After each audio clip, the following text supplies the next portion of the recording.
이 세금 얘기 자꾸 듣다 보면은 귀가 자꾸 솔깃해요. 네. 근데 제가 아주 좋은 정보 하나 알고 있거든요. 그 부모 간에도 자식 간에 이렇게 차용증을 쓰면 어허. 그게 이제 증여가 아니라 빌려준 돈이 돼가지고 요게 이제 뭐 증여세 이런 거 안 나온다 그러던데 그 맞나요? 결론부터 차용증. 말씀드리면 네. 부모와 자녀 간의 금전 거래는 네. 빌려준 돈, 즉 네. 차입금이라고 인정받기 쉽지 않습니다. 아, 그래요? 일단 부모와 자녀 사이여도 돈을 빌릴 때는 차용증을 써야 하고요. 자녀가 차용증 내용대로 이자를 지급해야만 증여가 아닌 빌려준 돈으로 봅니다. 이는 증여세 회피 목적 가능성을 막기 위함인데요. 네. 이때 만약 부모가 자녀에게 빌려준 돈이라고 인정되면 당장에는 증여세가 부과되지 않지만 국세청은 내용 증명을 작성한 내용을 매년 관리해서 이자 지급이나 원금 상환 여부를 확인하고 그래서 네. 차용증 내용에 적힌 이자를 제때 지급하지 않거나 만기에 원금 상환하지 않는다면 차입금이 아니었던 걸로 판단해 증여세가 과세될 수 있습니다. 게다가 상환 기간 중에 부모가 사망해서 원금을 못 갚으면 네. 이 원금이 상속재산에 포함되게 되고요. 그럼 자녀는 이자도 지급하고 상속세까지 내야 하는 상황이 돼서 금전적으로 부담이 더 커질 수도 있습니다. 네, 저희가 뭐 여러 가지 궁리를 해봤는데 일단 내야 될 때 잘 내는 게 중요할 것 같습니다. 자, 이어지는 사연도 한번 바로 짚어보도록 하겠습니다. 농지를 팔아서 이 자녀에게 그 현금을 증여하는 것과 네. 추후에 상속으로 물려주는 것 중에선 상속이 더 유리하다고 말씀을 해주셨습니다. 그런데 만약에 이제 딸이 급하게 돈이 필요해서 농지 팔아서 돈을 마련해야 되는 상황이라면 이때는 좀 세금을 줄일 수 있는 방법 없을까요?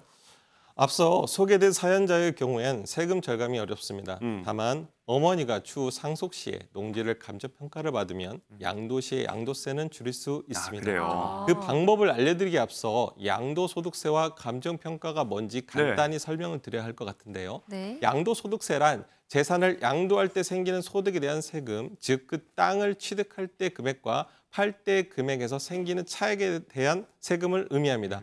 그럼 감정평가는 뭐냐? 본래 자산평가는 시가를 기준으로 하는 거 원칙이지만 농지는 아파트나 주택처럼 거래가 활발하게 이루어지지 않기 때문에 네. 시가 상정이 힘들거든요. 그래서 농지는 개별 공시지가와 시가의 차이가 큰 경우가 많고 공시지가도 실제보다 낮게 책정되는 경우가 많습니다. 네. 그래서 상속세 신고 시에 물려받을 땅의 현재 가치를 제대로 감정평가받아서 해당 토지의 취득가액을 높여놓는 것이 중요한데요. 네. 그럼 상속받은 농지를 팔 때 높아진 취득가액을 기준으로 양도세가 적용되니까 양도 차익이 줄어드는 겁니다. 어허. 예를 들어 네. 농지의 공시지가 5억이라고 가정하고 현재 시가는 10억이라고 가정하겠습니다. 5억 이 올랐어요. 상태에서 감정평가를 안 받고 공시지가대로 상속을 받으면 나중에 자녀가 농지를 팔 때 현재 시가인 10억에서 공시지가 5억을 뺀 금액, 즉 5억 원에 대한 40%를 양도세로 부담해야 합니다.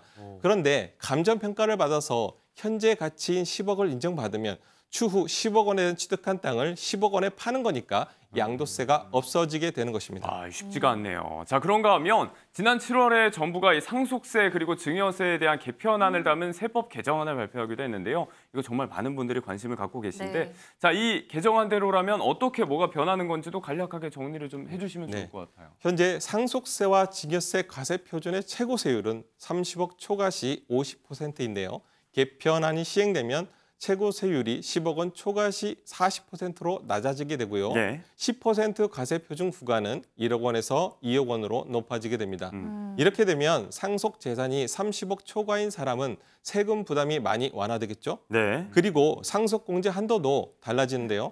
배우자 공제와 일갈 공제 금액은 현행대로 유지되지만 자녀 공제 금액이 1인당 5천만 원에서 5억 원으로 대폭 확대됩니다. 확대됐어요. 자녀 수가 많을수록 공제 금액이 늘어나서 상속 공제 혜택이 커지게 되는 것이죠. 오. 쉽게 예를 들면 상속 자녀가 3명인 경우에 기존에는 3명이 5천만 원씩 총 1억 5천만 원을 공제받았지만 네. 개정안대로 하면 3명이 5억 원씩 총 15억 원을 공제받게 되는 것입니다. 15억까지. 오.